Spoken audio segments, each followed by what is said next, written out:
Once experiencing an intense trauma, something of the trauma stays in your attention and it's constantly there. The shock, the pain, the fear, whatever was there, stays in such a way that your body continues to experience it long after the fact. If conditions happen and the situation triggers a similarity or some connection to the experience of the trauma, there is a good chance that you'll be living in 2 times parallel.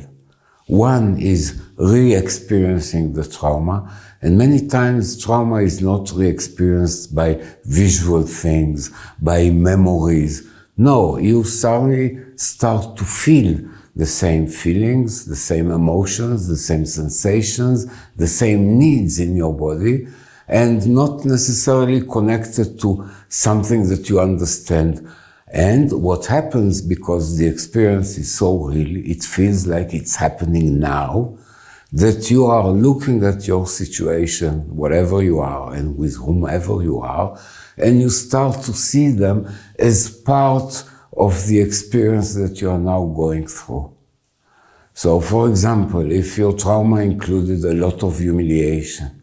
and you were hurt and rageous but totally impotent and without any power to do anything, and you have this rage still imprinted in your body, then the situation provokes something in you and you are rageous and you feel that this rage is righteous, that those people did something to you, that you have all the right in the world to be rageous and to... Now, those people that may have been totally innocent and without anything or intention to wake up the rage in you, look at you like you are nuts. And in a way, living history in the present is something that if it's very full of intense feeling, like from a trauma, okay, those intense feelings and emotions appear and our minds try to connect them to the reality of now, because we are not aware of the possibility that suddenly something old in me woke up and I am not identifying the self that I was before it woke up and while it's awake. So when history takes over,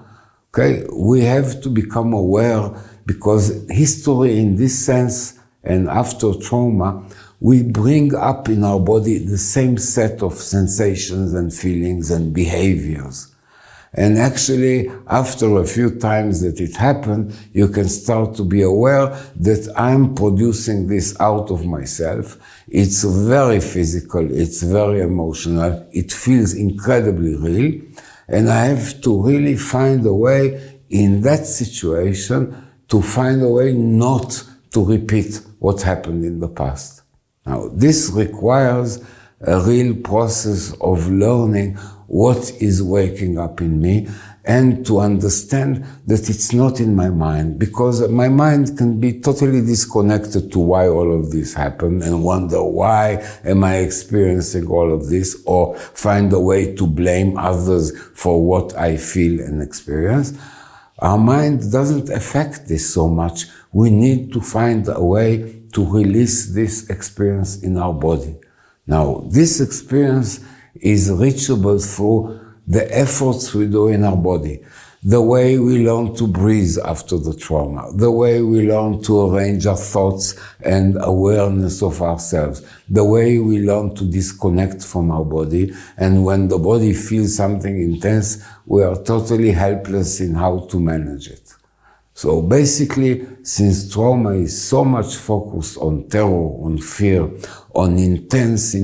emotional energy, we find that the body is full of this energy from the past. We bring it into the present. We do damage, because the more we bring rage and hate and anger into our world, we affect the people around us. So in a way, the more we let history go into the present and affect us, we are repeating the past again for us and for others.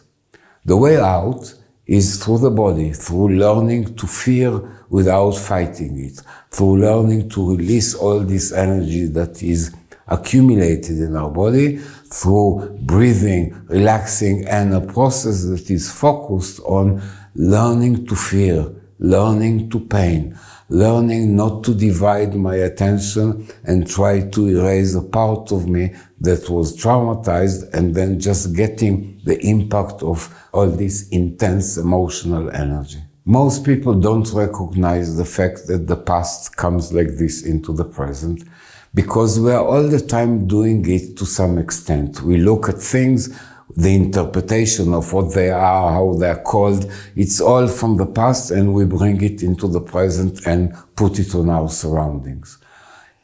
After a trauma, the intensity that comes is not an interpretation of what is what, but it's the intensity of the energy that was trapped in our body, wasn't allowed to complete its flow, and now tries to do that. Each time you bring the past into the present, you are actually establishing this situation even more for yourself, and it becomes more and more like normal and real for you because it's repeating. The people that were traumatized through punishment, each time they did a mistake, they were punished physically, emotionally, humiliation, but they were punished. They knew, I do something wrong, I get punished.